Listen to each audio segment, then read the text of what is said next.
సుందరాయ శుభాంగాయ మంగళాయ మహోజసే సింహశైల నివాసాయ శ్రీ నృసింహాయ మంగళం.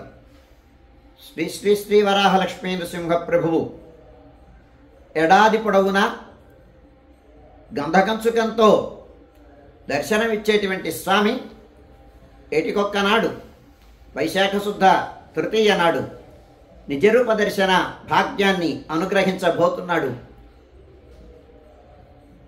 రేపు 10వ తారీఖు తెల్లవారితే 10 అనగా రాత్రి సుమారు 1 గంట ప్రాంతంలో సుప్రభాతమైన తర్వాత విశ్వక్సేనారాధనం, పుణ్యాహవాచనం, ఋత్విగ్వరణం, పంచకలశ ఆవాహనం, ఆరాధనం అయిన తర్వాత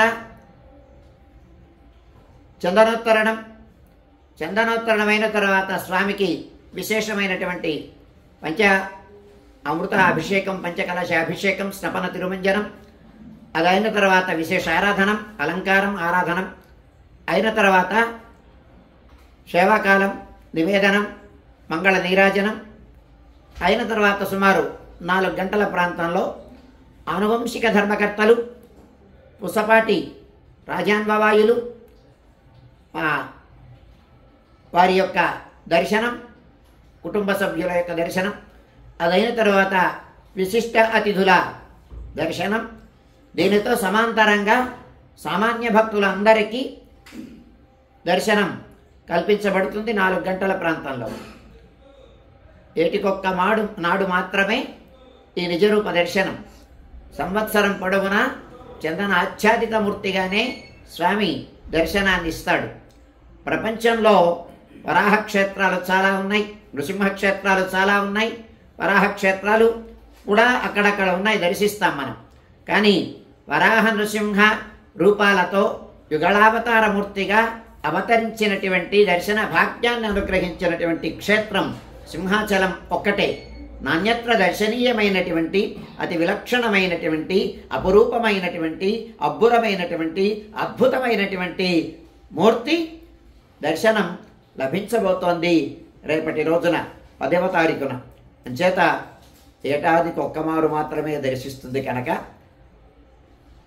దేశంలో ఉండేటువంటి వారు అందరూ ఈ దర్శనాన్ని చేసుకోవాలి అనేటువంటి, దర్శన భాగ్యం కలగాలి అనేటువంటి ఉత్సుకతతో ఉంటారు కనుక మీరు సావధానంగా, సామరస్యంతో, సామాజిక స్పృహతో, నిబద్ధతతో, నిజాయితీతో, సంయమనంతో స్వామి యొక్క దర్శనాన్ని చేసుకోవడానికి తగినటువంటి స్థితిని కల్పించుకొని మనతో పాటు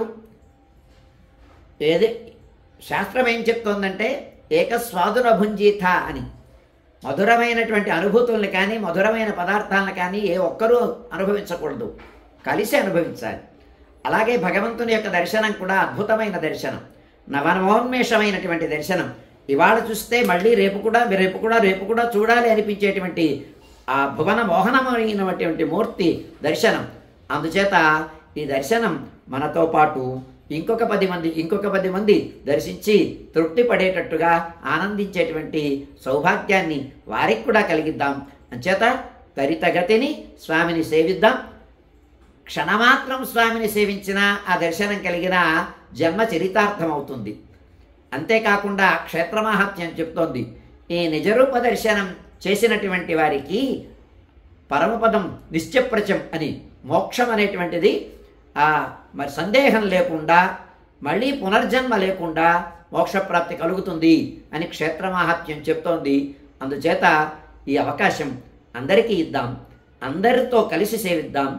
క్షణకాలంలో స్వామిని సేవించేటువంటి సంతృప్తిని పొంది వివిధమైనటువంటి, అంటే వీలైనంత ఎక్కువ మంది స్వామిని సేవించి స్వామితో పాటు మనతో పాటు మోక్షాన్ని పొందడానికి